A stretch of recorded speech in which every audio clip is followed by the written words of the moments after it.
Hey guys, it's Lorenz Köhler and we are back after hiatus, season 2 of the Bettor Podcast, and we're kicking it off with a bang. We are in the presence of greatness, a legend of our football. South African football wouldn't be South African football if it wasn't for this man.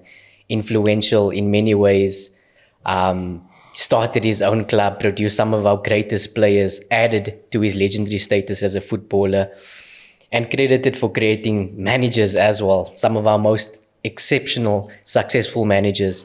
It's a pleasure to be with him today on the Bet Podcast, the pilot episode of Season 2. Brajay, thank you for joining us.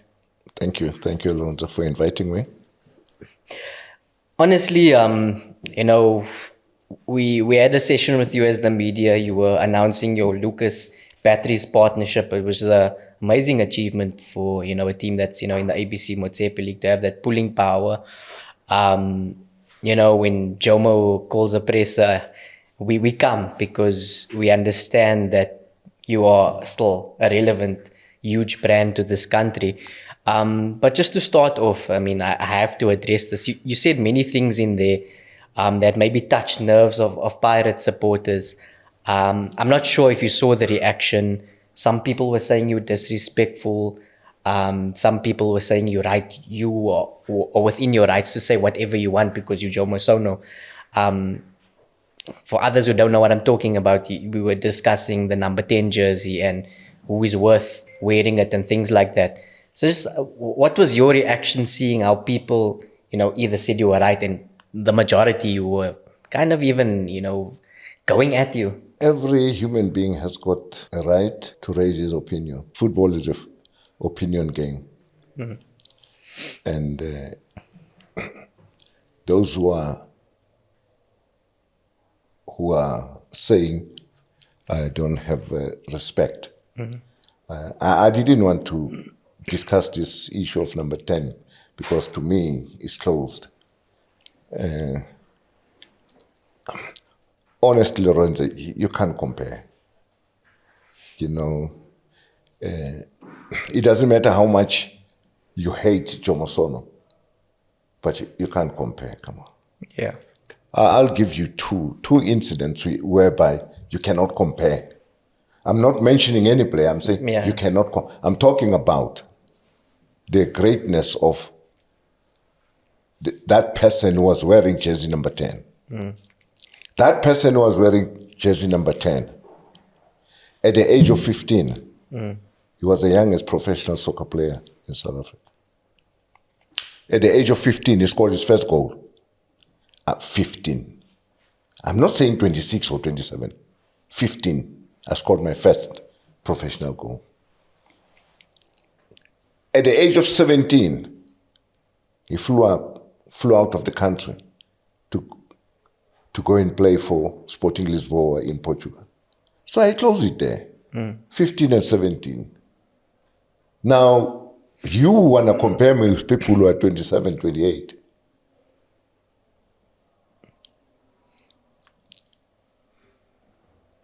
I think it's incomparable. You can't compare. So that's why I wanted to let it rest.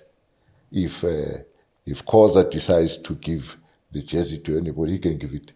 I don't have a right. Mm. The jersey doesn't play. You can't take that number 10 jersey and put in the field and expect that jersey to play. It's the person who was wearing that jersey who plays. Mm. So they cannot compare me to any player here in South Africa. I'm not being an arrogant, but I just mentioned two things, 15 years and 17.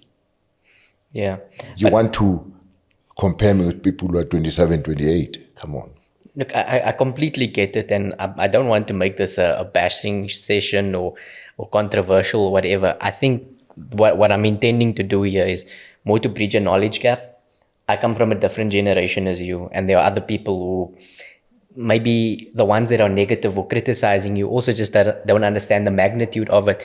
But just touching, just shortly, there was another club besides Sporting Lisbon. There's 2 European clubs that were after you, but things didn't work out because of work permit issues, right? Yeah, You came back to Pirates after that. It was Stoke City Stoke City and England, yeah. and Sporting Lisbon. And at the time, obviously, work permits was an issue. Apartheid as well. Yeah. And, the Yeah. caps played a very important role that time. And obviously, for people who don't know, during apartheid, we were exiled from international football. Yes. So people like yourself weren't able to get international recognition on the global stage, World Cups and what have you. But I think it was like maybe 10 years ago, I was watching an interview with Ali Bacha and yourself. And look, I mean, like everybody knows, we weren't able to watch you. We weren't putting on the TV. There's not much, footage for us to. But we just know it's just one of those things that's a fact. When I was growing up, my parents or my dad told me, this was the guy. When you learn about Orlando Pirates history, you were always mentioned as their greatest player. You ask any professional, Jomo Sono was the greatest ever footballer. But the thing is, many people are asking, why are you not, the all-time scorer? Why is Tso Vilakazi considered the all-time top scorer? Like, just how much goals, if you know, how many goals did you score for Pirates? And how many trophies did you win for Pirates, for those who don't know? I won a lot of trophies for Pirates. Yeah. I scored a lot of goals for Pirates. You said you scored 58 goals in your first season. Yes. So you can count from there. And I remember we were playing against a team in PE. I scored 13 goals in one game. When we played for the first South African 11, I scored 4 goals. One player scored 4. We were playing against Argentina. And SASCOC, International Committee, they were all there because that time they were trying to get South Africa back. Yeah. So they invited Argentina to come to South Africa. And was at the time Argentina one of the top teams? Oh, yeah. And we beat them for Ace and Toleng scored the other goal. I scored a lot of goals. I think for 2 seasons when I was at Pirates, I won top goal scorer of the year. Lorenzo, I scored a lot of goals. If you can give me a ballpark figure that you might think. We'll be looking at 800. Okay. My career with Pirates. Overall. Yeah. Okay. Look, I mean. So I used to score. There was no game. Yeah. Where I would leave the field without scoring. Never. Okay. Because I wanted to score at all times. So that obviously explains why this number 10 jersey is untouchable at Pirates. But going forward, I don't doubt whatever you're saying because you played in the USA, right? And at the time in the USA, people are talking about Ace that was with you. People are talking about, everybody's seen these viral pictures of yourself in Pele, who was obviously considered one of the greatest of all time. Scored 900 to 1,000 goals and things like that. But at the time as well, there was Franz Beckenbauer. They were great players. There was Carlos Alberto. There was Rudy Kroll, former Pirates coach. George Best. George Best. Rodney Marsh. Johan Cruyff, you name it. Why? So obviously you were rubbing shoulders with the best of the best. Why were all of these legends of the game in the USA at that time? They went to the USA. The mandate for all of us was to build football in the US. Okay. And it worked. Okay. Today you have a Messi. It worked. Our era helped a lot in building football in America. They've hosted the World Cup. They're going to host it again now. Now they're hosting it again. So it means our footprints played a very important role in America. In what way? In just making it a popular sport, for kids to look at? Popular sport and them bringing all the best players, changing the mindset of the kids there as baseball, basketball, football. They all, now the kids there wanted to play soccer. And soccer is it's a very cheap sport. You buy soccer boots and shin pads. That's it. You go and play. So, I mean, how is it like to, go from South African football to be at that level where, I mean, if people can make a modern comparison, it's probably like the Saudi Arabian league now, where you have Cristiano Ronaldo's and, some of the best players, all in this little hub, in an emerging market. It's the same thing. Honestly, the Saudi Arabia and America, you can see that bringing all the best players. Yeah. But the difference is the mullah. The mullah is more there now than when we were playing. Yeah. But I think the Saudi Arabians are also going in the right direction. Yeah, but I mean, look, I'm sure that played a big part also in the latter stages of your career and post-playing career, because I think there was a level of organization, professionalism, and just to see how things are run. I mean, you can look at the club that you played for, Cosmos there. Obviously, you took some inspiration when you started your own club. But going forward, not only you now considered as the best footballer in Orlando Pirates history, you go and you start your own club. You buy Highlands Park, you win the league, you win the Bob Safe Super Bowl, the Coca-Cola Cup. I think you won almost every trophy on offer. And then you go to the CAF Champions League semi-final in 94. Many of those players go on to Orlando Pirates. Mark Fish, Helman Mkalele. They win the Champions League. They only star to this day. And half of that team also wins the AFCON. Yeah. How did you find those players? And do you think that a lot of people overlook that fact, that how integral your role was in that star and in AFCON? Yeah, sometimes they do overlook, because people need to be reminded. People, they forget. It's like a bad article today about Jomo today in one of the major papers. Tomorrow, they write about you. You're also famous. The people have forgotten what was said about me yesterday. Now they're focusing on you. They focus on another one. So you have to keep on reminding people, because people forget. Just for people who genuinely didn't even know, some of the players that were there, that you can mention. It was Mark Fish, Helman Mkalela, Sizwe Mutaung, Linda Buthelezi, Mark Williams. Sometimes people don't even know that Mark Williams played for Cosmos. Phil Masinga, Eric September. The list is endless. How? Like, if you were that competitive, going to a semi-final of Africa's elite club competition at the time, how did they end up at Pirates? It was political, and it was amazing that we got relegated with that whole team.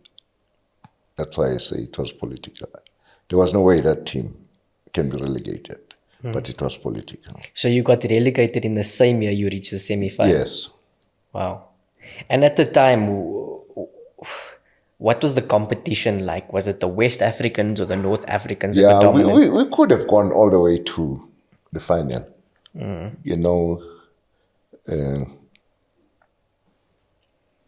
And when we got to Ivory Coast, it was trouble there, ASIC Mimosas? Yeah. I think it's because when we were in Ivory Coast for the AFCON, they were speaking about Pirates and about your team. Yeah, I think there was the two top clubs was ASIC Mimosas and Africa Sports. We played Africa Sports in the semi-final, and the guy who owned Africa Sport was married to the daughter of the president of Ivory Coast, so no chance. Yeah. But for us, for my players, that's why it was a good experience. That's why it was easy for them to play in Ivory Coast and win it the next time around for Orlando Pirates. It was easy. They've been there. So like in the modern era, do you think the same rule applies? To be competitive or to win the Champions League, you need players who've had that experience in the latter stages Yeah, of the competition. Definitely, you need players with experience in that competition. Definitely, you need them. So you think that's maybe where some of our teams are falling short, like not Yeah. having that. Yeah, falling short, and also they're traveling. But Also, at that time, how was the traveling that time? Like, I actually want to recall, like, how was that it experience was for you bad. It was guys? bad. I remember one time we stayed at the airport for 13 hours. Yeah, so the traveling takes its toll. But now it's better because they are private planes. People can just book a plane and fly out and fly back. Look, moving on.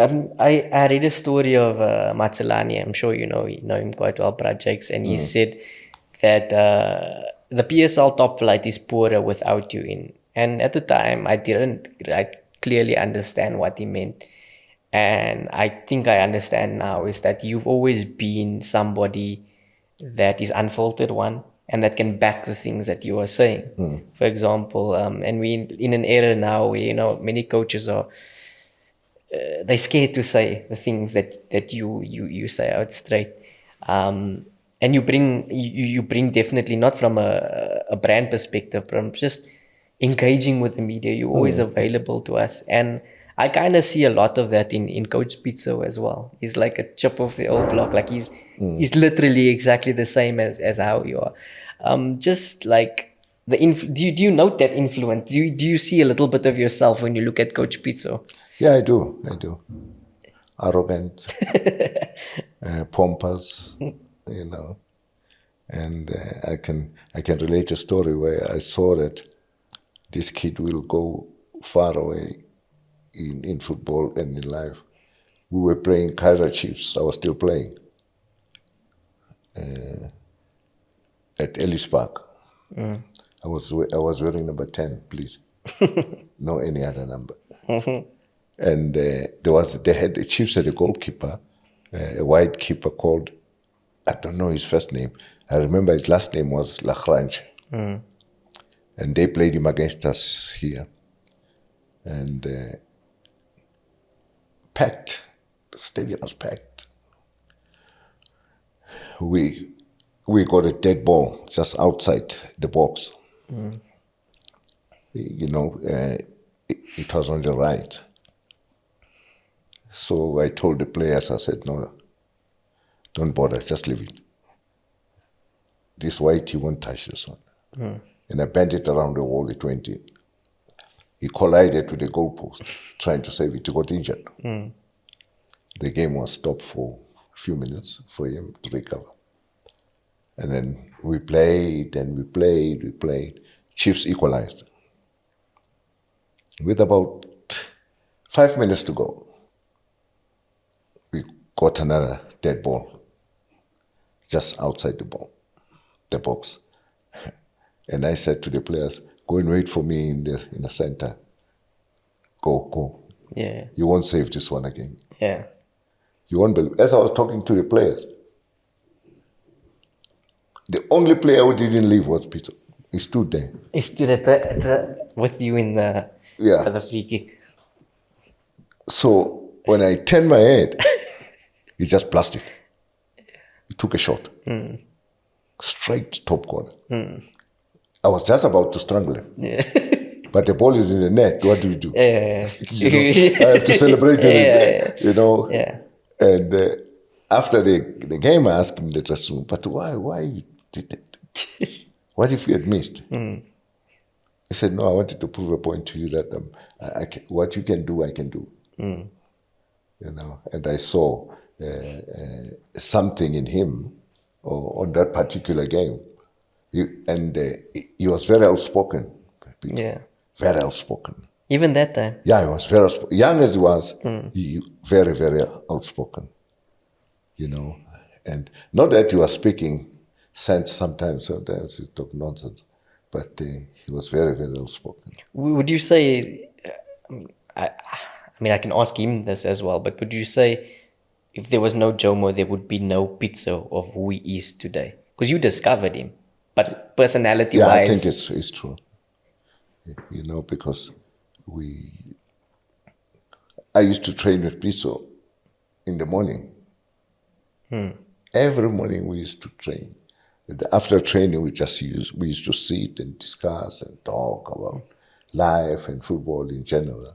So I think he picked up a lot of things from there, because there were two players I took from Soweto. Another one was Black Sunday Masekela. They were two good friends. So those are the two I took from that team, Rockville something. And I'm proud to see what he's achieved. Did you expect that back then? Like that he'd become a coach? No, Lorenzo, it's so funny. We played Super 8. There was a cup here in South Africa. Is it a Super 8 or Yeah, like Super before 8, that? Super 8. Yeah. That's the problem. I won so many trophies I even forget. We were playing Super 8 in Petersburg.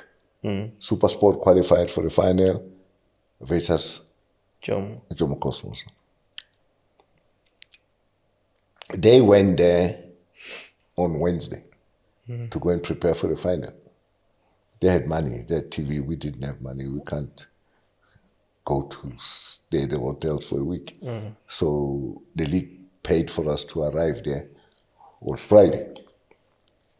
We went there on Friday to play Super Sport on Saturday in the final. We had a fight. People think we never had a fight. During the game? Yeah, during the game, because I packed the bus purposely. And I played man for man. Every time they cross the halfway line, I play man for man. You don't leave him until he falls down.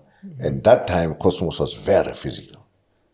We used to kick the shit out of people, That's something he hates still to this day. Huh? That's something he hates still to He this hates day. it, I know. When the people are parking the bus against I you. packed it.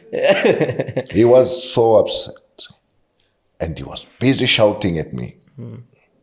What kind of football is it? That. I kept quiet because I knew. With my experience, I was winding him. Yeah. I got him where I wanted him. They were not concentrating, him and the late Thomas Marikaki. Their main concern was me. Yeah, not the game. And then let me tell you, we played with one striker. I tell you, if you paid money, you would have asked me to give you back your money. Because we just blocked everything. Yeah. Low block, high block. We forced him to go wide. So you can cross, it's all right. 90 minutes finished. We're going to extra time. I thought Pitso is going to coach his team. He didn't coach his team. He was attacking me.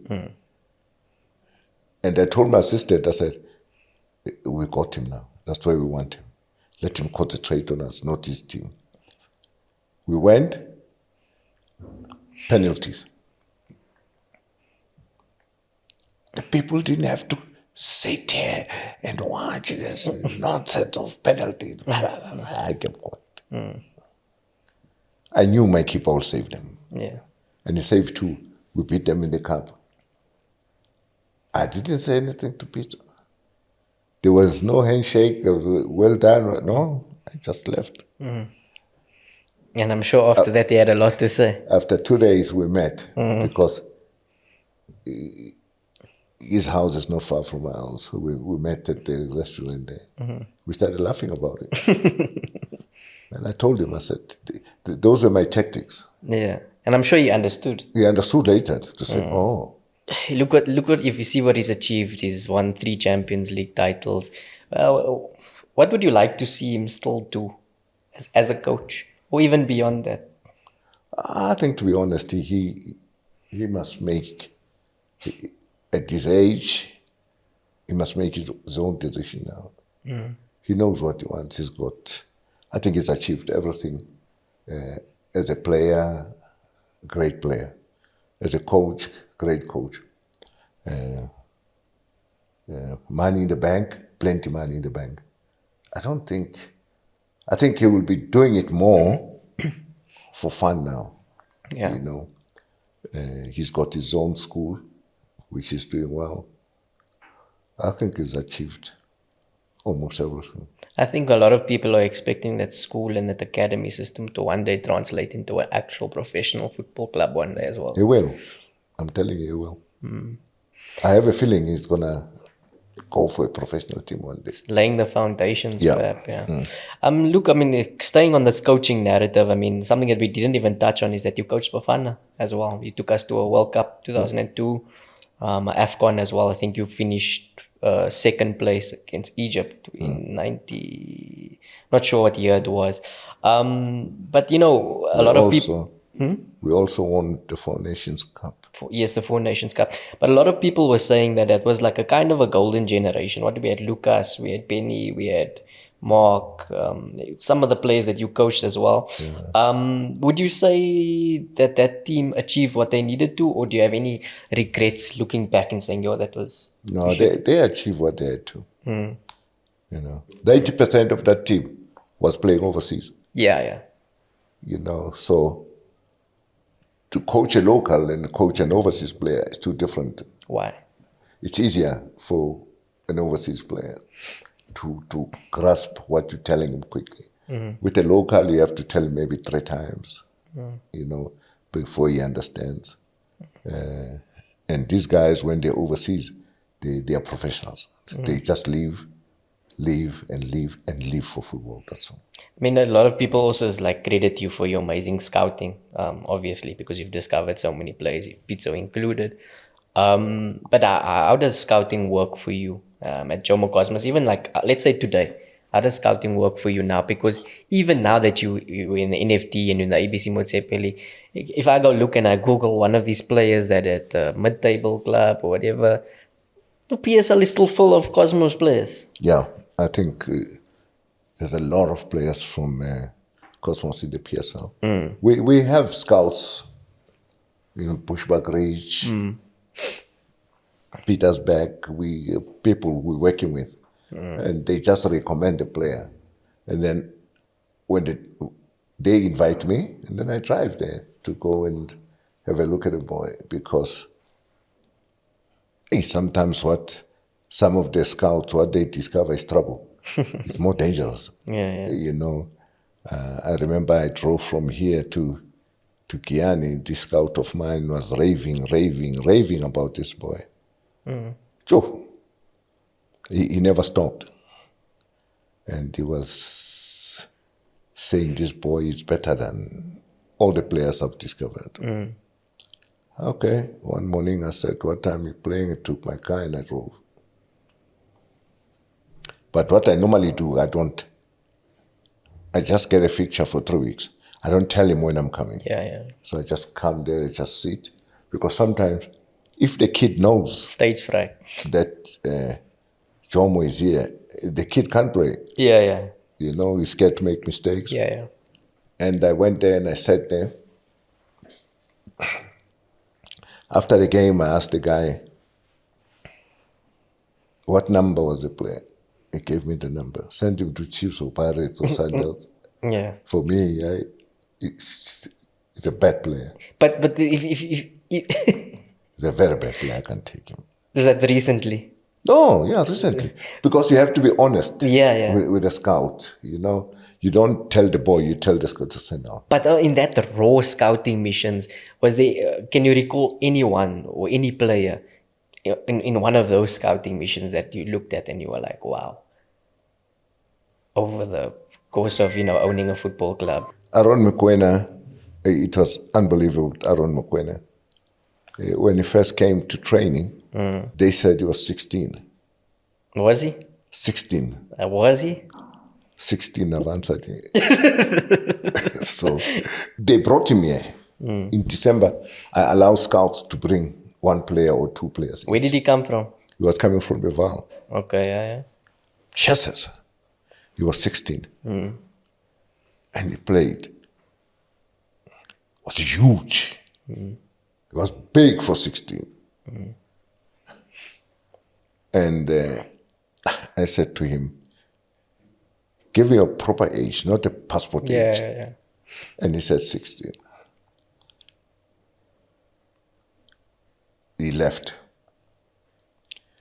3 weeks later, I said, no, man, this kid, the 16 years old, I was joking, I said, the 16 years old man, let's phone him, let him come back.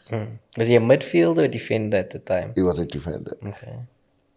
I mean, he was playing with the under 17, he was the biggest. So when he came, we organized a game.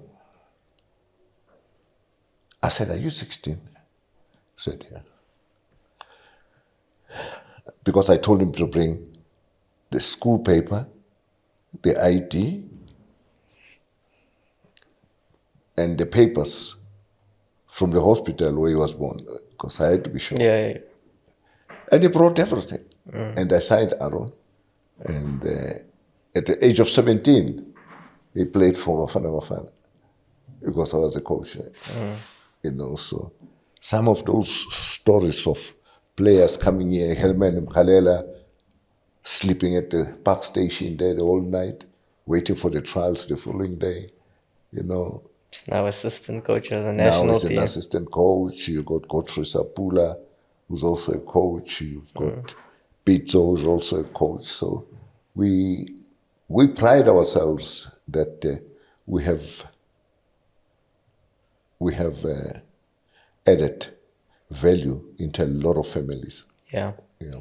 I mean, look, you said this is a season you want to go up. It's a season you want to get back into the PSL. I just want to ask you, let's say if the next 2 seasons things doesn't happen, would you consider, I don't know, either getting a coach, saying like, I'm tired of this? Would you consider selling? Like, have you ever considered getting your own coach? I've never even considered. Why not? Why should I? What the coach can do, I can do. What's the difference? There was a joke that's saying that you're also the bus driver, you're everything at Jomo Cosmos. Yeah, no, it was, I remember it was Robert Marawa. He was being a little bit nasty. Yeah. But there's nothing wrong in you doing everything in your home. True. If I find you washing dishes in your home, is it a sin? It's your home. Not necessarily, yeah. If I'm cleaning the toilet in my house, is it a sin? No. If I cut grass at the academy, is it a sin? I can cut grass. It's my place. And to be honest, I can't even start a bus. I wish I could, but I can't even start a bus. I can only drive automatic, finish. I can't even drive a manual. But you can park it for pizza. Huh? You can park the for bus I can park. I just park it there, leave it. But Jomo, look, I've really enjoyed, this very insightful conversation having with you, and I'm sure we will have the original number 10 back on the Bettor podcast. But yeah, there's millions of stories that you can share with us from, past, present, and even the future. He promised that there's going to be some things that's rocking South African football in the future that we might have to keep an eye on. But yeah, Jomo, it's a pleasure to have you to pilot this new season, and I'm sure that we'll have you back, and all the best for the future. And IBC Motsepe League starts next week. Yeah, you know what to expect, eh? But I wish you the best of luck in your career as well. Your positive reporting is very, very crucial in building this sport, because this sport is a sport of millions, and we need positive reporting in the game, about the game, and outside the game. We need that big time, so that our kids can also look forward to playing this game. Sometimes when you're a person like myself, you get